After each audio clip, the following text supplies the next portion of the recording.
আমি ব্রাহ্মণের সন্তান, 12 মাসে 13 পূজা করেছি। 33 কোটি দেবদেবী তুলসীর গাছের তলায়, আরো আছে 64 কোটি ভগবান। আমি 21 বছর গবেষণা করে বেদ, পুরাণ, রামায়ণ, মহাভারত, জেন্দাবেস্তা, স্মৃতি শ্রুতি, মনুসংহিতা, শ্রীমৎ ভাগবত গীতা, রাজভোগ আর কালীভোগ ছাড়াও অসংখ্য কিতাবাদির উপরে, সংস্কৃত ভাষার উপরে পাণ্ডিত্য অর্জন করে ডিগ্রি নিয়ে 44,441 খানা মন্ত্র পড়ে 30,000 মন্ত্র মুখস্থ করে দেখলাম তাদের ধর্মগ্রন্থে কোথাও নেই তার কোনো প্রমাণ।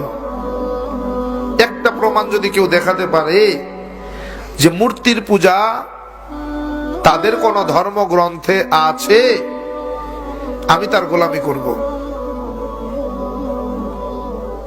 একটা মন্ত্র যদি দেখাতে পারে, তাদের বেদ বলে না আসতে প্রতিমা আসতে, আমি সৃষ্টিকর্তা ঈশ্বরের কোন প্রতিমূর্তি নাই, প্রতিচ্ছবি নাই, আকার নাই, আকৃতি নাই, আমাকে দেখা যায় না, ধরা যায় না, ছোঁয়া যায় না, আমি লাল, নীল, হলুদ নাকি সবুজ তা বুঝাও।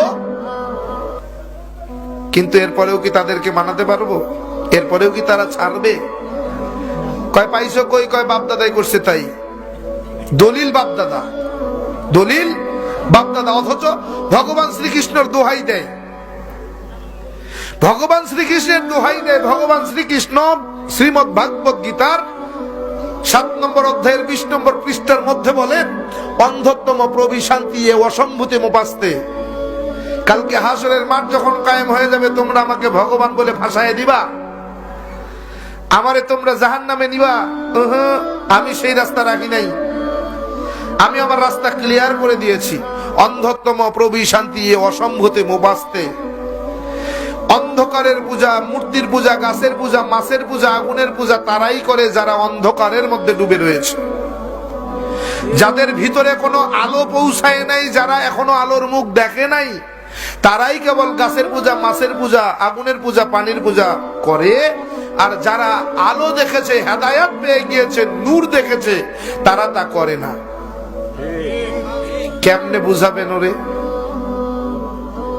ও ভাই, ইসলাম কিন্তু এমনি গ্রহণ করি নাই, যাচাই বাছাই করে গবেষণা করে তারপরে মুসলমান হয়েছি। এরকম হাজার হাজার মন্ত্র বলা সম্ভব। কোরআনে হাকিমের 30 পারা 114টি সূরা, 6,666 মতান্তরে 6,238 আয়াতের সঙ্গে এই 30,000 মন্ত্রের হুবহু মিল আছে। কোরআনে হাকিমের প্রত্যেকটি আয়াতের সঙ্গে কয়েক শত মন্ত্র পাঠ করে শোনানো সম্ভব। শুধু তাই না, প্রত্যেকটা মন্ত্রের কিতাবের নাম, অধ্যায় নম্বর, পৃষ্ঠা নম্বর, শ্লোক নম্বর বলার মতো যোগ্যতা আল্লাহ তাআলা আমাকে দিয়েছেন। এমনি মুসলমান হই নাই, যাচাই বাছাই করে দেখছি পৃথিবীতে যদি কোনো শ্রেষ্ঠ ধর্ম থাকে সেটার নাম ইসলাম। সৃষ্টিকর্তা আল্লাহর পছন্দনীয় যদি কোনো জীবন বিধান থাকে সেটার নাম ইসলাম। ইন্নাদ দীনা ইনদাল্লাহিল ইসলাম। তারা বলেন ইদাং ইসলানাং ওয়াসাং ইল্লাল্লাহ। তাদের ধর্মগ্রন্থ বলে ইদাং ইসলানাং ওয়াসাং ইল্লাল্লাহ। ইদাং হলো দিন, ইসলানাং হলো ইসলাম, ওয়াসাং হলো পছন্দনীয় বা পছন্দ করা, ইল্লাল্লাহ হলো সৃষ্টিকর্তা। বোঝা গেল সৃষ্টিকর্তার পছন্দ করা ধর্মের নাম কি? ইসলাম। তাআলা কোরআনে